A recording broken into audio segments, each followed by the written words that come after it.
Hello, ladies and gentlemen. Here is Brother James, and I am with the presence of Friar Dimas, and we are gonna have a talk about a person, a very special person, and a Sedevacantist pioneer called Father Martin Stepanich. And Friar Dimas will teach us some details, very interesting, about his life. So, Father Stepanich was born in Kansas in 1915. And why did I choose to talk about his life? yes, that's a good question. I am a Franciscan, and Where do you live? oh, sorry, a little presentation. My name is Father Dismas Maria. I live here at the Seminary St. Joseph under Father Rodrigo. Yes. It is in Brazil. Yes, Yeah. Brazil, in São Paulo, Atibaia. Yes, because of it, we apologize if our English is not the best one you can get, but we are endeavoring to spread the word about this great priest. And as we saw, there is no much on YouTube Yes. about it, so we decided to talk about it, even though our English is not like Shakespeare or Dickens or things like that. Okay, so continue, please. I am a Franciscan. I've been here for 1 year and 5 months. Great. And as it happens in every order, every member tries to know about the history of his own order. Of course. Father Francis Miller, OFM, came here in Brazil to visit us, and he told us about these priests, Father Stepanich, and I got curious about him because he was a priest from before the council, and he resisted the council, was a sedevacantist. Yes, you are referring to Vatican II. Yes. Yes, Vatican II Council. Of And course. I didn't know anything about him. And when I tried to research some info about him, I discovered that there is nothing in our language. So I'm doing this video to show the effort that we are doing to research his life. Yes. And also I am going to publish the text in Portuguese too, to make the people in Brazil know more about this great priest. Yes, it's important also for everyone understand how many priests and pious and even coming from a very humble background and even being quite faithful to the Catholic Church when faced Vatican II decided to step aside and to say no, it's too much, it's against our Catholic faith, it's against the sound principles of Catholicism. And then we have then as a great example to follow. And it is up to us to understand better the situation. So because of it, we are going now to expose with Friar Dimas the biography of one of them, a pioneer who resisted the council, the Vatican II madness, and shows for the Catholic faith. Let's start with the beginning. Of course. Father Stepanich was born in Kansas in 1915, and he was from a very humble family. His dad was a farmer. He lived in a farm. He helped his father with the crops, to getting the milk from the cows too. And when he had some time, he helped his mother with the garden. And, nobody would expect that a little boy from the farm would become a priest. But since he was young, he already showed some signals of vocation. Great. For example, when he was a kid, he used to play offering mass, so as to say. He His brethren were the acolytes, servers. yes. The servers. Yes. And he also made speech or preached to them about being good children. Yes. And obedience and so on. He used even his playtime, so as to say, to preach to his brothers to be better persons. Well, What about his sister? oh yes, the first prophecy about his vocation was given by his sister Agnes. Well, they were just kids. His sister was just 2 years older than him.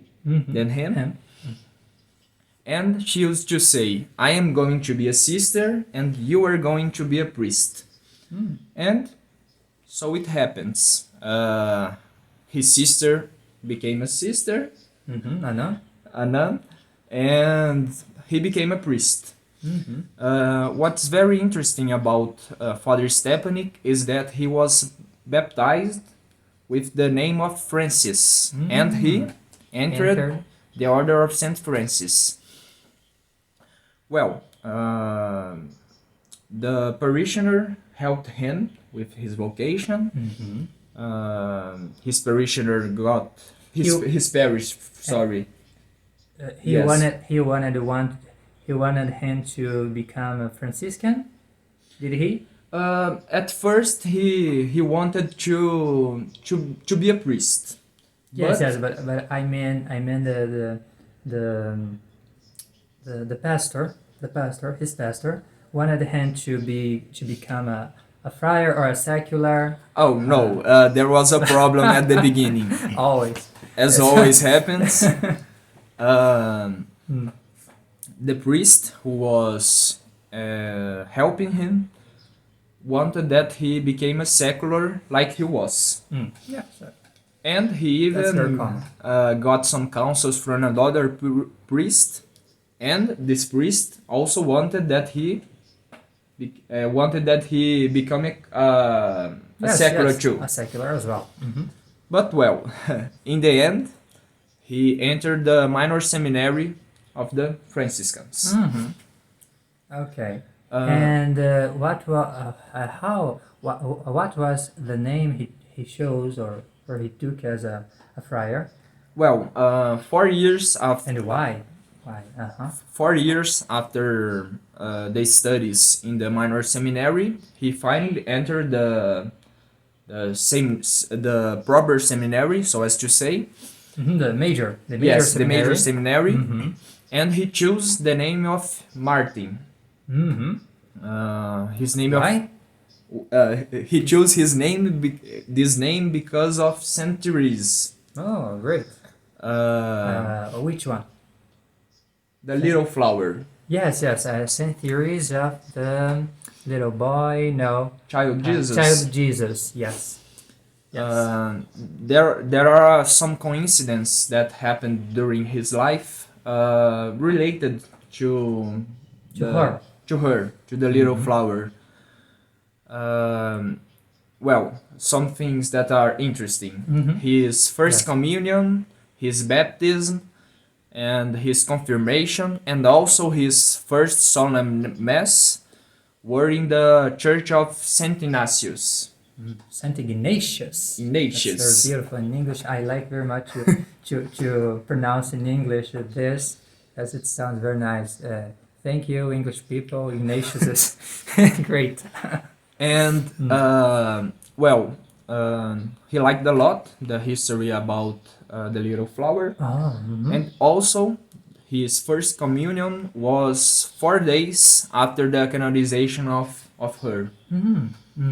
So, And so I think to some people that are likely not acquainted with Saint Therese's biography, Saint Therese was from a family, and in her family, the surname was Martin. yes, Yes, and because of it, he shows. in honor of, Yes, of in her, honor. he chose Martin Mhm. as his Great. religious name. Well, he kept studying, Yes, and in 1941 he got ordained. great. He kept studying yet. And he had a completely pre-Vatican II formation. Yes. It's important to outline. And even his doctorate in sacred theology was before the council. So he had the whole formation as every priest had before the Vatican council. II. The Yeah. traditional formation. And for those that are not acquainted with this issue of church crisis, I think that most people are, but those who aren't, after Vatican II, theology became a thing made by scratch. Actually, the old manuals were put aside, and they started a new theology and so a new teaching in the seminaries, especially in the seminaries. So it was completely different, and actually, at first, they did not know what to teach. So it was a mixture of new thoughts coming from everywhere. It was a very, very great mess, and so fortunately, our dear Father Stepanich had not to face these unhappy times. And then, so what happened afterwards Well, in his life? what is amazing about the life of this Franciscan is that he started to resist to the council right in the beginning. Yes, it was in the 60s, isn't it? Yes, Yes. the council ended in 65. 65, but the implementations of the reforms were, Liturgical ones. although the reforms. liturgical, were not implemented. For example, the new mass only came in 69. Yes, yes. So it was a kind of a gradual and Yes. long process, but after Vatican II, things got huge and more Yes. clearer than before, isn't it? And then in 67, Yes. isn't it? He decided to not follow the changes. It was about the vernacular. Yes, wasn't it? in 67, they In USA. demanded that the fathers in USA offer mass only in English. The canon, everything in English. Yes, it was still the old mass. Yes, still the old mass, the traditional mass, but in vernacular. And Father Stepanich perceived that it was as they say, a bad spirit, the spirit of the council, and he said that he wouldn't do it. Oh, great! And what happened with him? Well, They were tolerant and tried to dialogue with him. Of course not. well, as a result, from trying to keep his Catholic faith, he was expelled from his convent. And what is different from many persons who resisted at first to the council is that Father Stepanich was a friar. He had a vow of poverty. Yes. So he had nothing. He went to the street. He it's very didn't have a complicated. house. He didn't have a big structure, a seminary, nothing. Yes. Mm-hmm. Um, a lay people invited him to live in his house, and there he spent a great part of his life. He kept doing very humble jobs.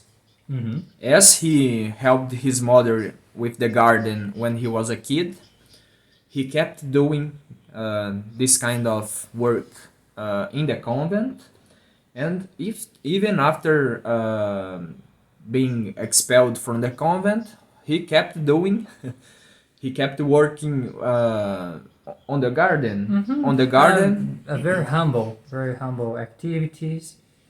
It shows a very Franciscan spirit yes. in him. Mm-hmm. As every Franciscan, Father Stepanich shows a very simple spirit. Even having a doctorate in sacred theology, we can Yes. see in his writings that he explained the doctrine to the faithful, but without using complex theology Language. terms. Mm-hmm. Yes. Okay, and another important thing to note in his biography is that he was not a person coming from a rich family, as some people used to say, traditionalism Yes. or this positions of us against the council is a thing for delight for people with much money. No, he was a very simple person, and even though he had in seminary a very good formation, very good Catholic education, and because of his faith, and much, of course, because of the virtues uh, coming from a pious family, a pious Catholic family, he decided to resist. So it is a good lesson and refute the lie of traditionalism as a thing for a few people. No, it's for the faithful, for people who want to keep the faith. Well, what's important to remember is that in 67, we did not have the structure that we have today. Yes, today is much better. At the beginning, nobody was resisting the council. So, He was virtually alone. yes, to be exact, he kept being alone For a long time. for a long time. He spent 20 years without having so much contact with other priests. So He it's a great example. he wrote to another priests that were resisting the council also, but he lived a more seria uma vida mais oculta. Hidden life. A hidden maybe? life for 20 years. What happened that he became more public, so as to say, is that in the 90s, Father Checada and Father Daniel Dolan, Yes. he was not a bishop yet, heard about him and heard that he wanted to know them. Yes, yes. Well, they couldn't meet him right when they In the beginning. in the beginning, The first time. but in 93 they went to his house. And what did they discover there? Well, they became amazed when they saw the diploma The certificate certificate, of yes, the of doctorate. theology, yes. And they talked a little with him, and they discovered that he had the same opinions about some important subjects. For example, the baptism of desire, the Yes, baptism of blood, and also in what concerns the Third-line consecrations.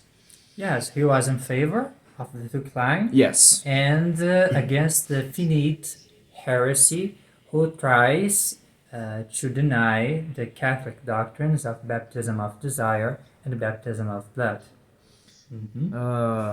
Well, after Father Checad and Father Daniel Dolan met him, they wanted that he became more public. So they asked him to publish his letters. So he resisted a little at the beginning, as Yes. always happens. Yes. That's a But good sign. as the months, the years go by, he started to lend them some of his letters, and he became more known. More well known, especially I think, likely because of the internet. Yes. He wrote on some famous newspaper or even magazines, so as to say, like The Remnant, and most importantly, the Farmers. That is the newspaper that has some articles by John Daly. Well, in the writings of Father Stepanich, it's very interesting that he attacked a lot the Fianites. Father Stepanich don't he didn't just read about Father Leonard Fini. He lived at the time that he was preaching his heresies. So And then he tried to convert him, and he couldn't. yeah, somewhat obstinate. Some of his articles, I think, that were published on the Remnant, were direct attacks on Fini. Against his heresies. And Yes. the own Father Fini answered him, and there was like a kind of a fight. A debate. And what A is controversy, as Yes. we like to say. A controversy. what's interesting about how Father Stepanich explained the baptism of desire is that being a Franciscan, he explained everything in a simple language. Right. Sometimes, even for the priest and for the religious, is kind of hard to understand some texts that they try to explain the doctrine. Yes, with a high theological language, somewhat abstract. And then we saw in the Father Stepanich's readings talking about scripture, quoting scripture and teaching these doctrines, isn't it?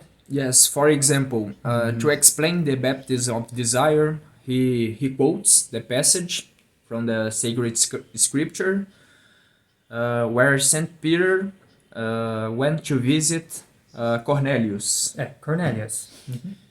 Cornelius was a pagan. Yes, a heathen. He fasted. He fasted, he prayed very much, and did a lot of charity to his neighbor. So was a person with virtue who was seeking for God and for the truth. The truth, yes. But he was Was not. a very pious person. Yes, so to say, he was a good Abdurus. person, but he was not baptized. Mm-hmm. And what is interesting, when Saint Peter met Cornelius, he became amazed by seeing a virtuous person who was not a Catholic, and he said,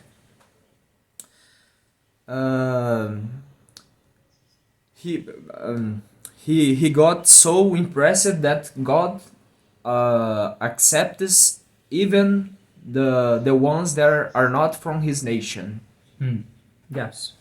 And from this he follows the thinking, the reasoning, and says that, well, a pagan was acceptable to God. Yes. But how? Because he had internal virtues, and then we would have to enter in complicated Yes. theological stuff. But this is the thing: he had the internal dispositions Yes. to become a good Christian if he had information, if he had preaching about it. and was just missing St. Peter to come, and he would instantaneously to accept and to receive baptism and so on. What's interesting is how Father Stepanich explained Yes. how this pagan could have the baptism of desire if he died right at that moment. Mm-hmm. And that will be provided to our readers as well as a sort of little text explaining to those who weren't capable to understand our English. We provided a text explaining about Father Stepanich's life, as well as some links Yes? to his text and some information about him, some further information. And Friar Dimas, I'd like you to say just some conclusions, some words, some considerations about your research and Well, what you learned from it. Father Stepanich was a very pious person. Mm-hmm. He received the traditional formation, and what is most interesting, he died with 71 years of priesthood. He was not just a priest who lived years ago. Yes. We have people here in Brazil, especially when people unfortunately do not know much about our position and so on. Oh, sedevacantism is a thing for children, Yes. for teenagers, and that's not the case. We have here He, a 71 years old priest. 71 of Years priesthood, of priesthood, and yes. he died with 97. 97. He died in Yes. 2012. Not just a child. No, No. not at all. No. As Yeah. we said, he received even the doctorate before the Yes. council, Mm-hmm. and he took the position. Yes, and I think we should focus too in seeing him as an example to follow, and and as a life to encourage us to take decisions and to choose for Christ and to abandon the worldliness, the vanities of Vatican II, of the sect of Satan. So I think, Friar Dimas, we all should look at his life and see a sign of light in a time of darkness, and to see in his times it was much difficult and it was much harder to see the Yes. change. And even then, When he perceived, decided to Yes. follow the truth. Of course. when we see, for example, the history of Bishop Lefebvre, Mm-hmm. he had structure, he had money, Yes. and he kept dealing with the authorities. Yes. He went to the Kind of. street to keep his faith. Mm-hmm. Yes. That's great. So, thank you very much for your explanation and for your presence here in our channel, Catholic Controversy in Portuguese, Controvérsia Católica. Thank you for you to watch our video. Again, we apologize for our English. For It the is English. our first attempt, so so sorry. And thank you very much for watching this video. Stay with God and be strong. Keep the faith. May God bless you. Bye bye.